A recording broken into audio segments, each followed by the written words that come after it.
Is Asgore secretly colluding with the Knight? Will the Titans have personalities and speak to us during the roaring? Will Rudy reveal himself to be the Knight? Does Noelle secretly have a twin sister named Yesel that's been secretly stepping in for her during certain cutscenes?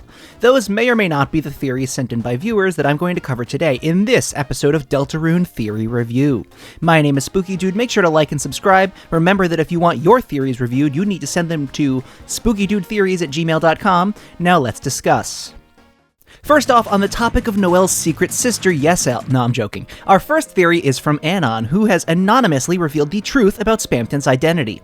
The G in Spamton stands for Gary. Specifically, Gary Thurk, I think that's how it's pronounced, as the very first unsolicited bulk email was sent in 1978 by Gary Thurk, a marketing manager promoting a new model of computer.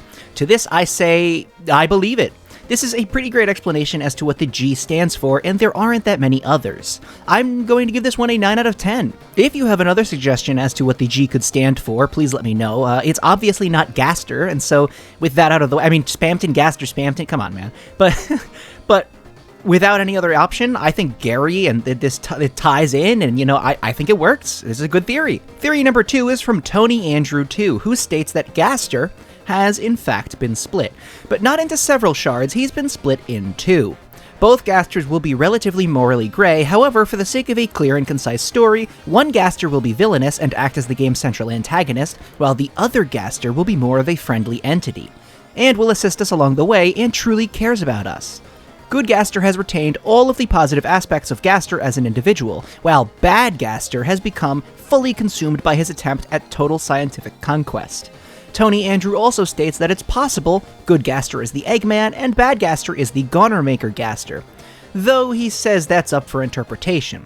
Some evidence to potentially support this is that the term man has only really been used in reference to Gaster, and the association with the Eggman implies that perhaps the Eggman is Gaster. This is sort of a debate that's been going on for a long time, but the thing that doesn't line up is that it doesn't make sense that the Eggman is Gaster, because Gaster doesn't give you the trophy for completing the chapter without issue if you interact with the Eggman.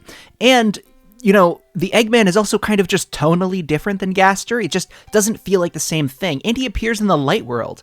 So, it makes sense to assume Gaster doesn't want you to interact with the Eggman, and that Gaster isn't the Eggman. However, this theory stating that the Eggman is Good Gaster and the Gonermaker Gaster is Bad Gaster, it kind of makes sense. I can see where you're coming from. I think this one is overall very interesting and has one great element in particular. I like the idea of 2 Gasters, specifically, like I said, in the way that it very nicely separates him into 2 different roles. I know this is like the biggest sin you could commit as a Deltarune fan in the Enlightenment age the fan base is currently in. It seems like everyone's pretty dead set on Gaster not being an antagonist, and Friend is the antagonist, and Gaster has been split into thousands of incomprehensible blobs that all kind of look like Gygas from Earthbound, and, Image Friend is the secret true villain, but in all seriousness, I don't really agree with this. I still think, layman that I might be, that Gaster is the central antagonist and will be the final boss of the game. And yes, I know the good guy Gaster regime is growing, as evidence seems to be piling up every time we hear from him. Chapter 3 and 4's ending with him saying, "How much longer now, my Deltarune?" Yeah, man, that seems to be filled with love and hope, and I can't argue with that. It seems like he's genuinely excited. But I still think he's at the center of the whole story. That just seems like what everything has been building towards. And so a theory like this appeals to me for obvious reasons. We could have our cake and eat it too. Gaster having his good guy side and also having his bad guy side. However, I have to say that I can't really get behind this theory on a belief level, as there's simply not enough evidence to support it. Yes, you have a point with the Eggman possibly being Gaster related, even though Gaster obviously doesn't like us interacting with him. But past that point, there's not enough for me to totally believe it. For that reason, I'm going to have to go 5 out of 10 with it. I do think to some extent Gaster will be more complicated than being good or bad, and I do think he's probably been shattered to some extent as well. Do I think that means that he'll have an infinite amount of characterizations, rendering the idea of Gaster basically an infinite amount of characters? No, of course not. Do I think he's going to be 2 guys, one good, one bad, in an extremely simple way to get the idea across? Unfortunately, I do not. I do think that there's room for some nuance here. But again, I like where you're coming from. Theory 3 is from Marzuba, and it states that every main boss is an interpretation of a lightner. Chapter 1's boss, King, was representative of Susie's dad, which isn't a completely crazy theory, and it's one that I have seen being spread for some time now. Chapter 2's Queen was meant to represent Noelle's mom. Chapter 3's Tenna was meant to represent Asgore, someone who desperately wants to put the family back and will put on a comical show to try and impress those around him. Chapter 4's Titan was representative of the Mayor, Des, Kris, possibly Gaster group chat, an unstoppable force that is literally made of the dark. It represents fate and the prophecy, which is being brought about by the characters in question. It's likely, if Kris, Carol, and the Knight are working with Gaster, that the Titan represents Gaster as the one pulling the strings and the embodiment of the dark forces that are at work. Okay, I am going to come out and say that this one gets a 3 out of 10.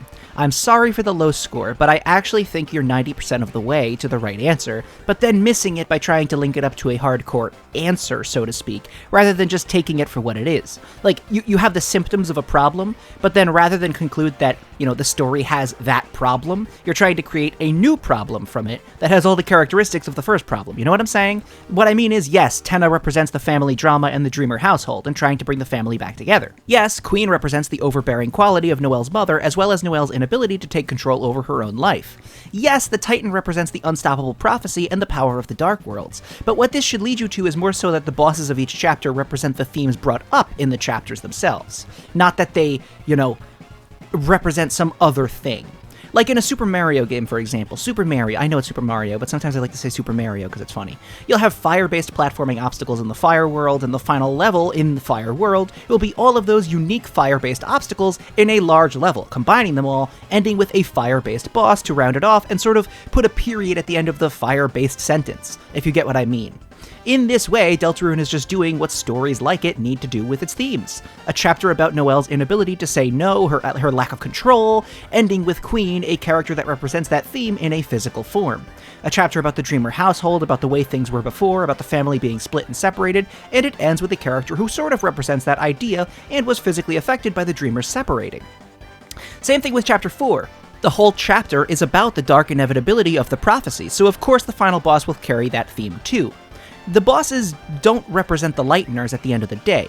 They represent themes that also happen to affect these lightners. These lightners just tie into those same themes. I get where you're coming from, and I see where you could kind of come to that conclusion, but again, I think it's more so these characters, they represent themes, all of them do, and they're tied to the themes of the game and the stories. Theory 4 is from Conville, and it's a really interesting interpretation of Image Friend. What if Image Friend is meant to represent someone? One thing that's interesting about them is that they're a cat, which begs the question, what if they're similar to the annoying dog? Considering the file name being Image and a device Friend, it's connected to Gaster.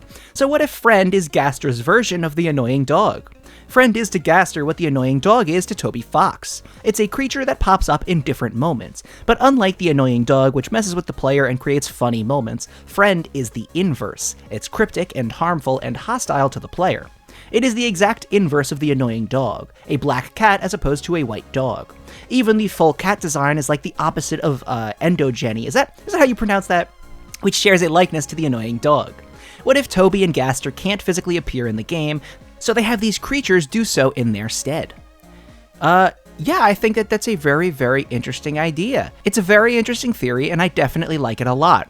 I will say, I'm not sure about whether or not Gaster cannot appear physically in the game, but it would technically make sense. I think this theory is really onto something. This is another instance of it being less of a theory and more so based on storytelling, as again, there is a lack of real hard evidence for this. However, what you're saying does make sense, and does from a storytelling perspective, and the perspective of someone who's, a fan and would thinking about these things, like what if they would happen in the game, it does make sense. There are lots of parallels between Friend and Toby. Toby's a white dog, Friend's a black cat. Like you said, Toby is helpful and funny, Friend is malicious and harmful. Toby is similar to endogeny, and Friend has his own version from the beginning of Chapter 3. The reason I bring these up again is because there are a number of parallels, of specific parallels.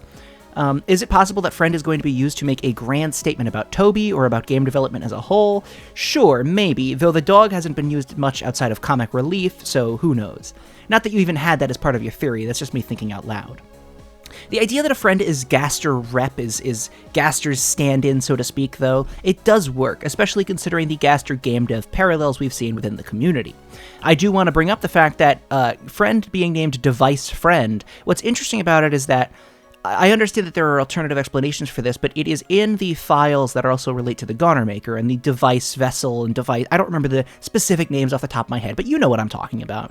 And we all assume that Gaster created the Goner Maker and possibly is the creator of the vessels or the vessel pieces. And so who's to say Gaster didn't create Friend? Like, nobody's talking about that because of the Tale of Hell and all of that, but who's to say Gaster didn't make them? You know what I mean? It's very possible. I also like the idea, not that anybody's brought this up, but if you've ever seen Inspector Gadget, Dr. Claw, he's got this cat that's like his little sidekick, his Salacious Crumb cat guy. And I've always thought it would be really funny if Gaster is, I know he's not a cartoon villain. I mean, this is literally a cartoon villain, but it would be really funny if Gaster's plotting his evil deeds in the bunker in the depths, I guess, and he's got, Image Friend by his side sitting there. That would be... I've thought of that image, and every single time I think, like, man, if that ever happened in the game, everybody would be like, wow, what a way to destroy Image Friend's character potential. I think it would be awesome. Yeah, overall, I do like this idea. Again, I got away from your theory. I like your idea a lot. There's nothing to prove it can't be true, and it does make sense. Again, there's not enough hard evidence for me to say, like, yeah, this is I'm putting bets on this one, but I am going to give it a 7 out of 10. Theory 5 is from Mabel, and it states that Undyne is dead. Carol legitimately killed her as a sacrifice, or is going to kill her as a sacrifice for whatever it is she's doing with Kris and Des. The theory states that Carol isn't a mean but secretly nice deep down character like everyone thinks. She's stone cold and willing to do anything to get what she wants, which is most likely to bring December back. This includes sacrificing Undyne. I think this one is really entertaining because it's sort of an anti-theory, if you think about it. Everyone saw the phone call where Carol, yes, it's Carol, fight me, told Kris that police ... sacrifice ... next week. This is, of course, after Undyne was taken out by the Knight at the end of Chapter 3. The easy answer as to what happened is that Undyne was killed, but obviously Carol wouldn't kill Undyne, right? So the fanbase has instead sort of unanimously agreed that what happened is Carol probably said something like, the police officer is with us, it's a shame that she had to get involved, but it's a necessary sacrifice. We'll let her out of the bunker when this is all over next week, or something to that extent. The idea that, no, that's wrong, Carol was legitimately saying we had to sacrifice the police officer is kind of funny because of how insane it is, but also technically not impossible. I'm just going to say, I do believe Carol is going to go farther than most people think, however, I don't think she is a ruthless killer. There's a spectrum, it doesn't have to be the two extremes, those being, relentless serial murderer or Steven Universe villain. Sorry, Steven Universe fans, I had to. So ultimately, I have to give this one a 5 out of 10. I don't think Carol killed Undyne. I honestly think that's one of my biggest unanswered questions for Chapter 3. Sort of this question that nobody's really tackled yet. What was Des doing to Toriel with her beam hands? Was the plan interrupted and stopped completely by Undyne? You know what I'm referencing, right? When the Knight showed up and was like beaming Toriel with that purple beam that Susie got in the way of. Was the plan interrupted? Whatever the Knight was doing, was it interrupted and stopped completely by Undyne? Did the Knight do to Undyne what it was going to do to Toriel? That doesn't make sense, though, because there were no beam hands involved with taking the Undyne, unless the Knight beamed Undyne once they reached the bunker. That whole thing is a big mystery, you know what I'm saying? And I highly doubt the answer is the Knight was going to obliterate Toriel and chose to murder Undyne instead. I'm sure there's a lot more nuance, and that Toby, I'll include pacifism so you don't have to fight Fox, wouldn't make Undyne getting murdered something you're forced to be kinda sorta complicit in. Theory 6 is from Donut Burger, and it states that there's going to be a meta Kris battle in the Weird Route. At the end of the Sword Route in Chapter 3, the player is able to pick the controller back up and bring the video game version of Kris to the real world, or Kris's real world, I guess, and attack Susie. What if this is foreshadowing a meta Kris battle at the end of the Weird Route, where Kris escapes the game and onto our computer and attempts to kill us there? For non-PC versions of the game, Toby Fox could just create a fake computer for Kris to escape to, like what One Shot and Doki Doki Literature Club did. First off, not that this is necessarily related to your theory, but the fact that 8-bit Kris walked off screen tells me we will be seeing them again, possibly even fighting them. Second, I really like this idea. I'd say I love it, even. The idea of just being booted to your desktop only for the long-awaited, long-dreamt of Kris battle to happen on your desktop, that's an incredible idea. It would probably be moment of the year for any game, let alone any indie game. I wonder how something like that would even work, how we'd fight them on the desktop, but I think I can imagine some potential ways it could theoretically work. I think my only problem is a logistics problem.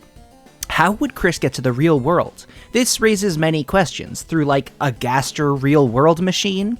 I definitely see the potential, but, you know, like I said, there's the logistics of it. And also, now that I'm thinking about it, the fact that I wonder tonally how it would feel in the weird route. That's like, the idea of battling Kris on your desktop is like a crazy, fun, almost silly thing, I'd say. I worry that it might be less impactful than it can be because it's more silly and fun, where I think that the weird route will probably be extremely dark by the end.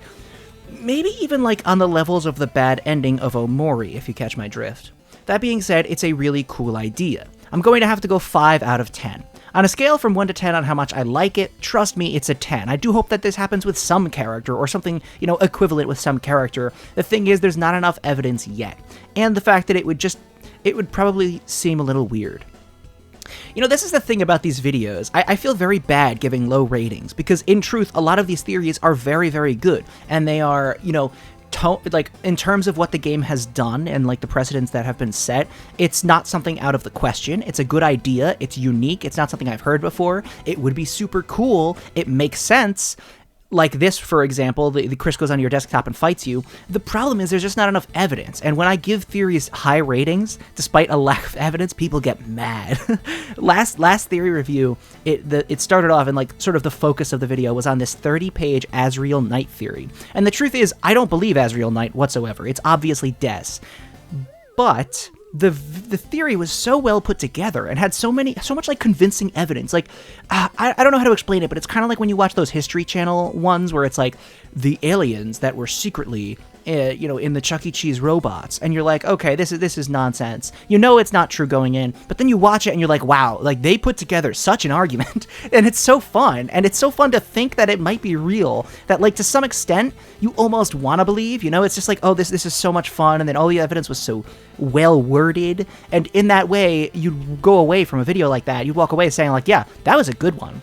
You know, to some extent, that's sort of how I thought about the Asriel one, because it's like, okay, I don't think Asriel's the Knight, but man, that was such a good theory, and there were so many, like, good points that were, like, enjoyable, to the point where it's like, imagine being able to be convinced, even 1%, that Asriel is the Knight. Or, to give another example, what if I could convince you even a tiny, tiny bit that Pizza Pants is the Knight, that he is the Knight, and you'd be like, at least a tiny bit slightly convinced. Like, that's the level of that. So I gave it a 10 out of 10, and I still get attacked in the places that I go with people saying, oh, you think Asriel Knight's a 10 out of 10? What's your opinion worth? And it's like, no, I just thought it was a good theory. So if I give you a low rating, don't hold it against me. Don't think, oh, you know, he hates me or he hates my theory. I don't think I've ever done a theory that, like, I hated or didn't like. It's just a lot of them aren't guaranteed to be true. Like, this Kris one, 5 out of 10 seems so low for such a cool idea. But if this was a ranking based on cool ideas, I'd only choose the cool ones, and they'd all be 10 out of 10s. Anyway, that's the thing.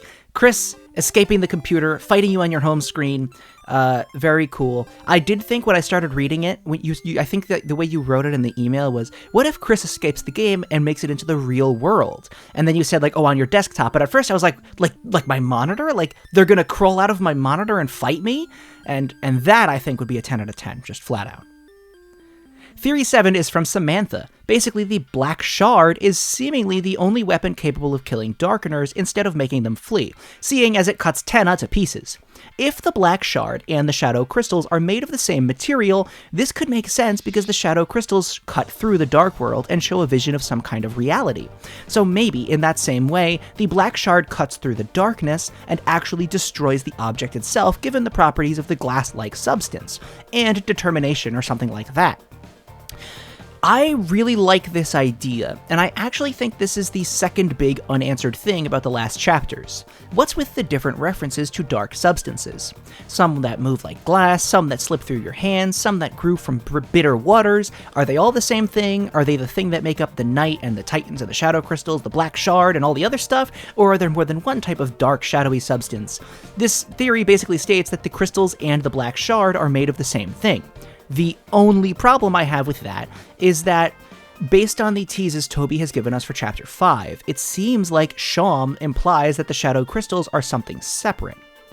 It seems like that they're going to describe to us what the shadow crystals are. I don't remember the exact dialogue right now, but based on the teaser dialogue, Sham says something along the lines of that, like, oh, they are made of willpower, or perhaps, that's not the right word for it. A more accurate term would be, and then, ... because it's obviously going to be something crazy like determination. But if that were the case, if they're made out of some specific substance, and the black shard is made out of the same thing, the only problem is that, wouldn't that mean that we don't need to collect the 5th shadow crystal? We already basically have one. The black shard being made of the same stuff as the crystals means it is kind of a crystal, right? Outside of this one problem, though, I do like the idea that the black shard cuts through the fantasy and thus affects the reality. That is, after all, maybe kinda even implied by the fact that the TV was actually broken in the end of Chapter 3. I'm going to give this theory a 7 out of 10. I do not think the black shard is made of the same stuff as the shadow crystals. However, I do believe all of your logic, that it cuts through fantasy and into reality. It's just most likely going to be described as some separate substance. The idea, though, that whatever this substance is, that it's some kind of... It's not just darkness, it's not just fantasy, it's some kind of other thing, like... I don't know how to put it into words, but... like... ultimate reality or something, like I don't know how to explain it, but it's a really cool idea, and I do believe that perhaps the black shard is actually capable of breaking the real world objects. Theory 8 is from Gregbot, and it's his thoughts on the secret boss of Chapter 5. Basically, Chapter 3's secret boss was very unexpected, and the secret bosses of 1, 2, and 4 were all something that you couldn't have possibly guessed beforehand, seeing as we didn't get a good look at the Light World before the Dark Worlds. Therefore, the secret boss of Chapter 5 likely won't be something we've already seen in the Flower King shop. While the theories about Woody or the Eggman are interesting and very possible, it most likely will be something from one of the rooms in Flower King that we haven't seen yet, like the basement. It'll be something we don't expect, like a giant overgrown plant monster based on weeds growing in Asgore's basement. Following this train of thought, what if the final secret boss is based on Audrey 2 from the Little Shop of Horrors, the monstrous plant from the movie and stage play? This is a cool idea, and it's one of those things that I think is plausible, but more so a creative idea than a theory, so to speak. I actually do agree that I don't think we have any way of knowing who the secret boss of Chapter 5 is yet. The things we've seen won't end up being the secret boss. Yes, I'm sorry, but that means probably no Woody. However, as to the specific idea that it's a giant Audrey 2-esque plant, I'm not sure. I haven't seen Little Shop of Horrors. I'm sorry to be uncultured. I know people are going to jump on me for that one. But I do think there could be some connection where, Kris has been quote-unquote feeding a plant since childhood that ties to some deep longing of theirs, a desire they've been metaphorically feeding in different ways. Eram said that whole thing about Kris being violent or wanting violence, and so perhaps this continues that. There's also the fact that one of Onion Sand's potential names is Asriel too, so maybe, right? Maybe. That being said, again, there's no real evidence to suggest that this is happening, so I'm going to have to go with a 6 out of 10. Cool idea, and I'd love to hear you guys' thoughts about the Chapter 5 secret boss in the comments, but I can't be 100% certain about this one. One of the things I have seen very frequently is that it's going to be a Ralsei secret boss, that we're going to fight them as a solo Ralsei fight, considering Susie's gotten a solo Susie fight, Kris has gotten... well, kind of a solo Kris fight in the weird route, at least. And Ralsei seems to be prime for some kind of development or massive change in his character, or crash out, as I have seen. There's also the stuff with Ralsei, kind of feeling weird about Susie being a healer, and it's like, okay, I guess I could see that. I've seen suggestions that it's going to be Sans as the secret boss for Chapter 5, where you fight him as Ralsei, which, that's crazy and fun, but I'm not sure how I feel about that. Ralsei... I don't know how much Ralsei is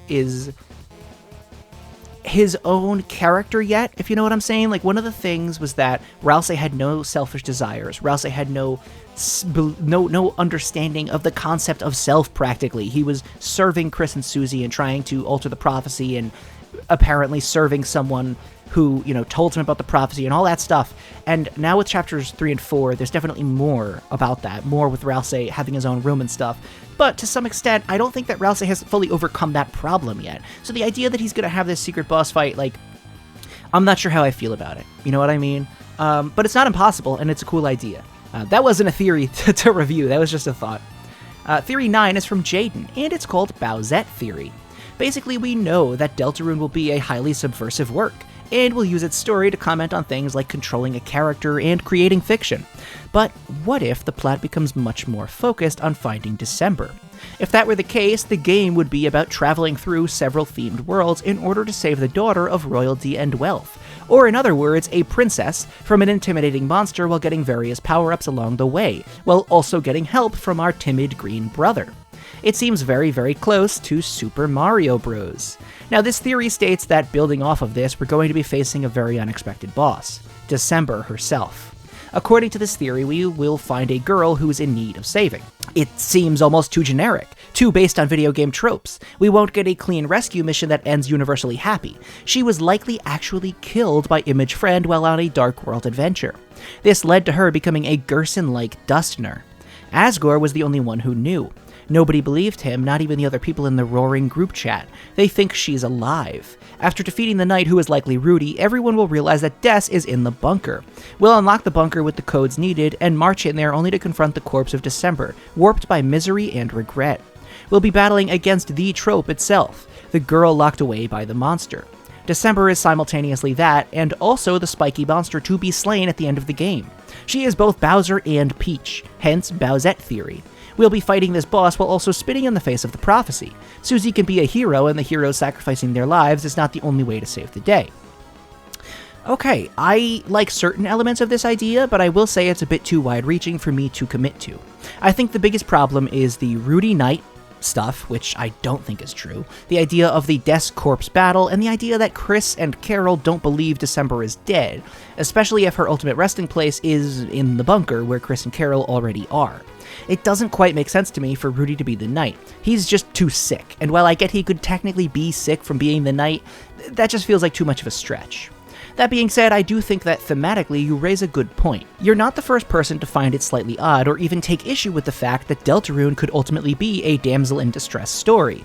That at the end of the day, all we're doing is looking for December, who's lost and needs help. And here's the thing.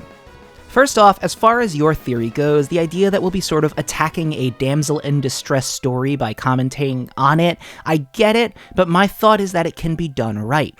For example, I think Mother 3 is a good story that handles a character needing to be saved in a way other than making them helpless and having zero influence on the story. But also, sometimes a character just needs to be in need of saving in order for the story to work. I've had many people tell me that Des needing to be saved is reductive and hurts the story, as it is reducing December to being a damsel in distress.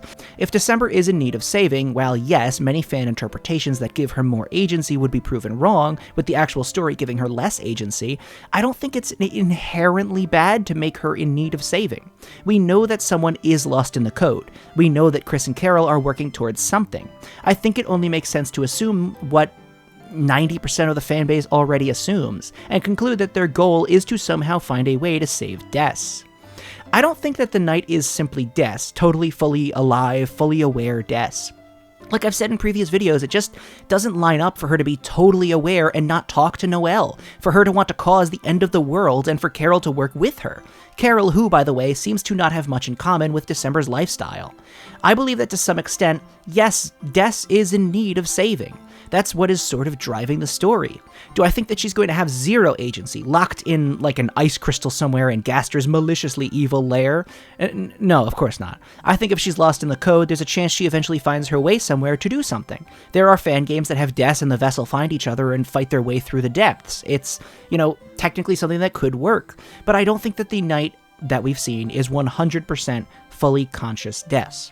In no way am I saying that I want Des to have no agency or anything like that, but the story being about finding her and the lost girl, it just seems to me and to many people that the point of Deltarune is finding and saving Des. We know something happened to her. We assume something happened to her involving the bunker or involving Image Friend or involving Gaster, and it doesn't make sense for whatever to have happened to be really not that bad. She's totally fine. She's totally alive. She's, the knight, but now she wants to destroy the world or cause the roaring, and it's like the thing that makes the most sense, the Occam's razor, this is seemingly what the story is about.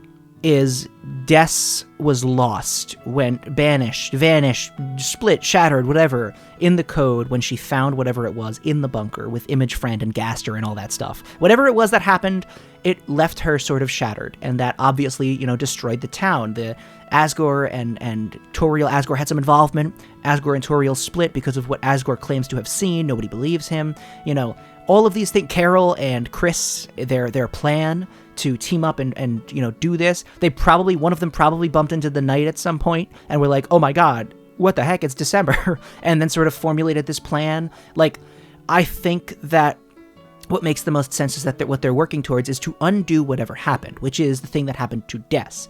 I have seen alternative ideas like, oh, well, Des had her body lost and permanently turned into the Knight. She's still Des, but now she's the Knight and she's working towards saving her body. And it's like, well, still, why wouldn't Des say, hey, Noelle, I'm okay. You don't have to have your life ruined because you think I'm dead. It just seems weird. The thing that makes the most sense to me is Des not being 100% conscious. Am I saying that the Knight is Des possessed by Image Friend? No, not necessarily.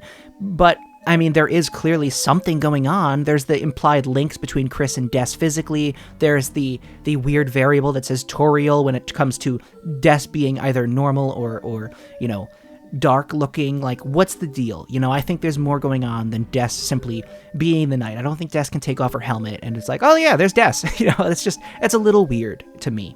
At the end of the day though, I'm not trying to say Des has to be a damsel in distress and say, help me, and be stuck in a cage and then we fight evil Gaster. No, that's not my opinion either. I think, again, there's an in-between somewhere to be found. In regards to this theory, I like where you're coming from, but I'm not 100% sold on it, and for that reason, despite its creativity and the fact that I do like, your sort of emotional backing for it, I have to give it a 6 out of 10. Theory 10 is from 1020, and it states that Asriel isn't coming. That's right, the theory is that Asriel is actually not going to show up in-game, despite being the thing that's been frequently referenced throughout the game.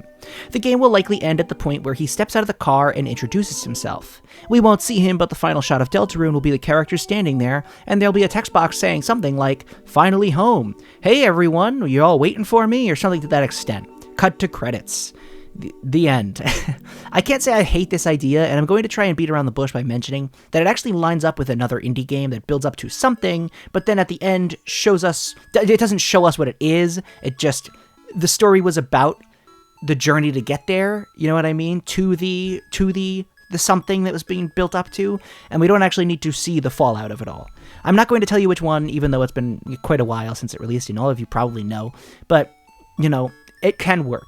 This idea is definitely good and has merit. Asriel is sort of this force over Kris, and while we haven't really dived too deep into what he actually means to them, and what happened between them, if anything really did happen between them, I think sort of explaining it all, showing us exactly what's up with Kris and Asriel, and then ending without actually having them speak, it could technically work. If perhaps we find out Kris accidentally caused Des' disappearance, we could build up to them telling Asriel, while not actually showing it, if you catch my drift. That being said, with how many times Asriel has been brought up and the ways he's been referenced, I have a hard time believing that he won't appear in-game. In my opinion, he could show up as soon as the beginning of Chapter 5. We've heard Toby say that he can't really share any songs without spoiling things, so for all we know, they could all include the Asriel motif. Maybe he comes back and is like, hey guys, how's it going? And everyone's like, oh wow, we're gonna seal the fountains, but now Asriel's here, and then he comes with us to the Flower King Dark World, beginning of Chapter 5. Who knows? It's possible. But, because it would be really weird to just not show him, and I don't think that he's been used in such a way that we know everything about the relationship between him and Kris, I'm giving this one a 4 out of 10. Not naming names again, but compared to that other indie game, Asriel would need to be used throughout the entire story, showing us what he means to Kris and the rest of the cast, giving us the full Kris-Asriel arc before he actually physically gets his payoff, which I don't think has happened. He's been teased without much development of his character. Theory 11 is from Matthias Dragonslayer, and it states that the final prophecy involves Ralsei kicking the bucket, aka dying. There's also serious... Matthias didn't write that, by the way, that was me. Exhibit A is Susie. On several instances, Ralsei tells Susie directly and indirectly that Darkeners don't matter. This may be to help Susie cope better with the deaths of future Darkeners. He even talks to Tenna about how he doesn't matter, even though he has his own prophecy panel. Exhibit B, Ralsei's room. Ralsei, for some reason, feels so unsure about him receiving kindness. Like, he feels his existence is to die. His room is filled with a whole lot of nothing, despite other Darkeners that don't know the prophecy, always wanting their own room or somewhere to hang out. Seems like if Ralsei wasn't destined to die, he would likely feel more self-confidence and want to have somewhere to live. Him being given so much kindness and empowerment probably makes him feel awful because he knows he won't have these friends for long. Ralsei dying does technically support backwards Undertale theory, with Ralsei, a goat monster / Darkener, dying at the end of the story, while Asriel dies before we even play Undertale. Also worth mentioning is that this theory is assuming Ralsei doesn't know the girl with hope crust on her heart is secretly Noelle, which is a separate theory in and of itself, but Ralsei is confused by Susie not wearing ribbons. Exhibit C is the prophecy panels. We might be able to take the final prophecy panel as far as the girl slaughters the prince, the girl being Noelle. The way Susie says, "I won't let that happen, and I know you won't let that happen" to Ralsei. What that is rephrased is, "I won't let the prophecy have me kill you, and you sure won't let me slaughter you either." It makes sense. However, now this is dipping into speculation. Noelle, if she's present with the Fun Gang at some point in Chapter 6 or 7, during the normal route, she might accidentally kill Ralsei. Considering that, Susie believes the prophecy saying the girl will kill Ralsei, meaning the girl Susie, the girl's actually Noelle, so it'll still be unexpected, and sort of one of those things where even though they say there's no way the prophecy's going to happen, it ends up coming true anyway. During the weird route, Noelle, most likely controlled by the soul, might snowgrave Ralsei and Susie. There seems to be a worse ending foreshadowed during the weird route than the normal route, so this makes sense. I like the idea. I definitely understand where you're coming from. My only concern is, would Ralsei dying be this really big bad thing that Ralsei's afraid of happening and wants to change? Which, I know that sounds crazy, right? Because obviously, if you knew that you were planning that you were going to be killed by a prophecy at the end of the story, you'd be like, oh no, let's not let that happen. But to some extent, Ralsei feels like the Darkeners don't matter because he knows the truth about things. He knows what he is. I think if he understands the world is going to be saved and the only thing that has to happen is my own death, would he be so broken up about that? Like, I know that sounds kind of crazy, but it seems like, I don't know, I mean, that would mean that secretly he has had this desire to save himself the whole time, and it just doesn't line up with what we know about him. It makes some sense, it does, but I'm just not sure how I feel about that. And plus, it wouldn't fully make sense with what Susie says at the end of the chapter when she, outside of Kris's window, says, like, you wouldn't let that happen, right? And it's like, I don't know, like, why would Kris have any say in the situation if Susie's going to be the one to supposedly kill Ralsei? I get where you're coming from, and I have seen people say that the final prophecy says something along the lines of, the Dark Worlds must be banished forever. But the problem is, if that were the case, the prophecy says to save the worlds, that both worlds will be saved. And so Ralsei's death, I guess I understand. I guess I get that being sort of a tragic thing. It just, I don't know how to put my finger on. I can't put my finger on exactly what the problem is. Like, I know it sounds real sad. Ralsei's going to die. Yeah, that's a tragedy. That's a sad, sad tragedy that has to happen. But there's something about it that just doesn't make it work in my head. Like, I'm much more inclined to think that it's going to be Susie or Kris that's going to die, where that's the tragedy. There's just something about Ralsei being the one that has to die that just doesn't sit right with me, as like this big dramatic beat. I'm sure that some people will sound crazy because I'm not saying I don't like Ralsei or like, oh yeah, he doesn't matter to me. Of course he does. He matters to me more than he matters to himself. But there's something about it that just doesn't sit right with me personally. Something that makes me feel like, yeah, I'm not sure how much I believe that. Maybe someone in the comments will be able to say it better than I can, but there's just something about it that doesn't seem right. Technically, your logic is there, and I don't dislike the theory at all. I think that you've got a lot, that makes sense. However, I'm not sure how I feel about it overall, so I am going to have to give this one a 7 out of 10. I'll give this one a 7 out of 10. I was thinking 6, but you know what? Like, technically speaking, you're not saying anything that's like 100% wrong. Everything you're saying is true. I just don't know how I feel about Ralsei being so broken up about his own death being this required thing. I think, as much as it's wrong for him to feel this way, I think that he'd probably say, like, okay, yeah, that has to happen. It's a noble sacrifice, and I'll save the worlds. I'm okay with that, because of how little he respects himself. But also, what you're saying could be true, that the reason he doesn't respect himself so much is possibly because he knows that ending in the first place. You know what I'm saying? Like, I guess there is, it does make sense. But yeah, like I said, I am going to give this one a 7 out of 10. This next theory is from Pizza Boy, and I really, really like it. Basically, the theory goes that the final tragedy from the end of the prophecy will happen in Chapter 6. Gerson in his boss fight talks about a 5th chapter and then says, what happens next? Who knows? There was only one more chapter. After that, it all stopped. This implies that Lord of the Hammers has 6 chapters, but as we know, Deltarune is supposed to have 7. He then goes on to say that the next ones the youth could write as the pen was lying for them to grab, but they never did. He then says that Susie has a white pen known as Hope. I think that means that the theory thinks that means that in Chapter 6, the tragedy will unveil and Susie will do something to prevent it from happening, fix it, or change it. After it happens, then the game will last 1 chapter longer. After all, if the youth didn't pick up the pen to write the next chapter and Susie has that pen, couldn't that mean that Susie has the ability to write that other chapter? I think the theory thinks out of anyone, Susie would be the one to defy the prophecy. After all, if the theory that Noelle is the second girl is true, then that means that Susie has already, in a way, defied the prophecy and made herself the second girl. This is a very interesting theory, and I really like it. I'm not sure how I feel about... Okay, so here's the thing, right? You break this down into 2 chunks. Chunk 1. The prophecy's ending, the big thing that's going to supposedly happen, will happen in Chapter 6. One thing I've said from the beginning is that it seems like Deltarune itself is this almost prophesized thing, that not only is the story following a prophecy and characters reacting to it, but the game itself is in a way, like, fully understood. Like, my original theories, if you remember back in the day with my theories like Angel's Heaven or Devil's Hell, oh wait, maybe it was the other way around. Maybe it was Devil's Heaven and Angel's Hell. That's right. With those theories, my theory was that Gaster knows everything that's going to happen. He's got the entire game planned out and manipulated to happen in the way he wants, and Ralsei knows the steps. Ralsei knows what's going to happen. And so even the thing like the chapters we play, when we go in and when we leave the chapters, like that's all meticulously planned out.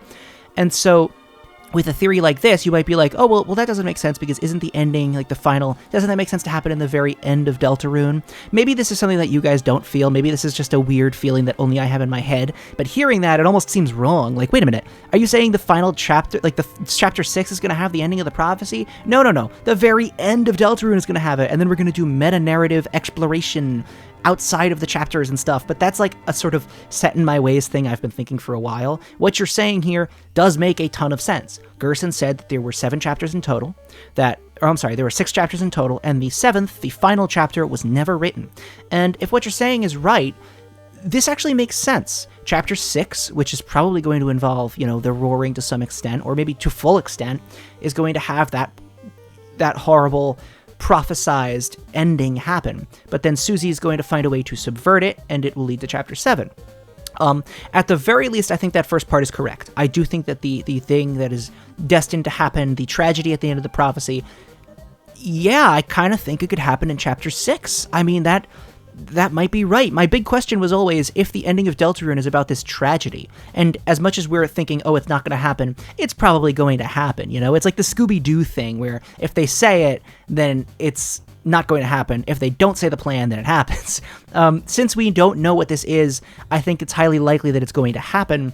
And so my thought was always, oh, if it happens in Chapter 7, how are we going to have time to, move on from that? Is the ending of the game really going to be this big tragedy? But what you're saying actually answers that question in a really satisfying way. It's going to happen in Chapter 6. We're going to see it all play out. Whatever accidental thing that's not supposed to happen, it's going to happen somehow.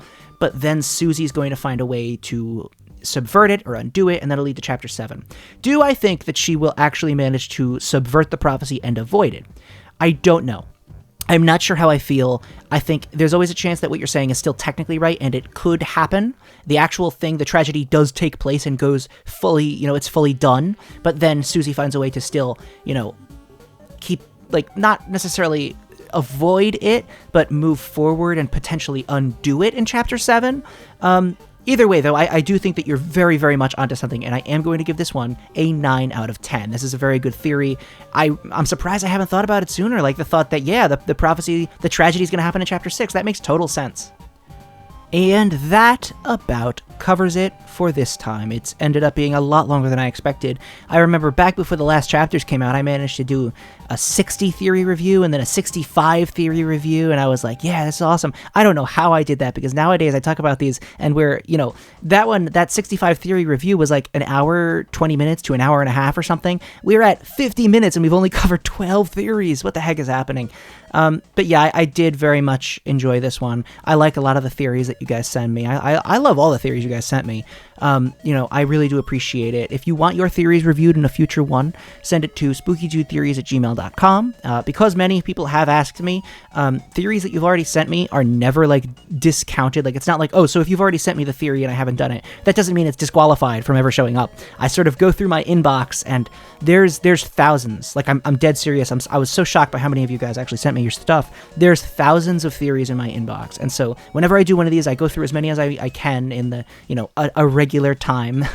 And then I send them to the completed folder. And then the next time I dive back into that inbox. So some of them are newer, some of them are a little bit older. I always make sure to go back and do some older ones.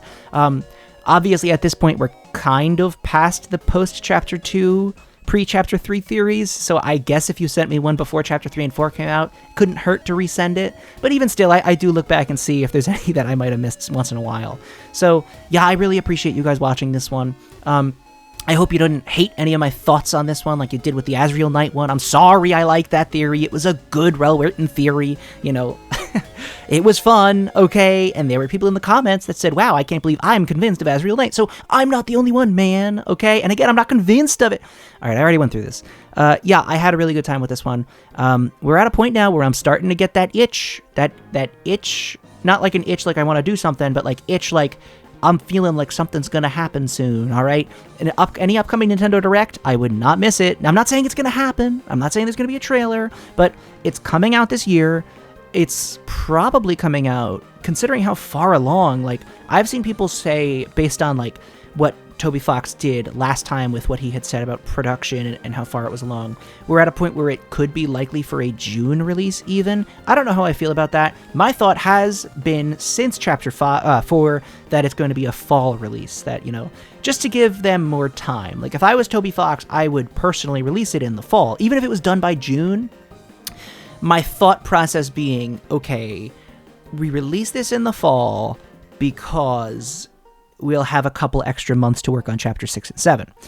I'm sure they're working a lot on 6 and 7 right now. I'm sure they're a lot farther in than we think. He had said that the wait for Chapter 3 and 4 is the longest we'll ever have to wait again. I couldn't imagine this June beating Deltarune Chapter 5 and seeing Deltarune Chapters 6 and 7 coming 2028. Oh my God. I would wait. Obviously, we've been waiting. We've waited longer. But oh my God, man. I don't know how I'd feel about that. It would be soul crushing. I want to believe that Chapter 6 and 7 could come out mid to late 2027. But I can't say for sure.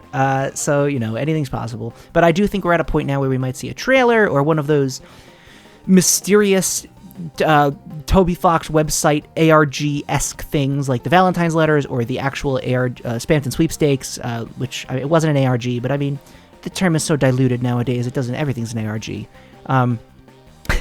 So yeah, I do think something's going to happen pretty soon. I wouldn't be surprised, especially at the beginning of spring with the flowers and the flowery theme of Chapter 5 that's most likely totally going to happen. I think that we'll see something soon. So yeah, I'd keep an eye out. I'm getting a little excited. I'm getting a little tiny bit excited, thinking about it, for whatever is coming up pretty soon. Thank you guys so much for watching. I really appreciate it. Make sure to like and subscribe and tell me in the comments your thoughts on all the theories, as well as if you think I am 100% wrong about my thoughts. My name is Spookydood, and I will see you next time.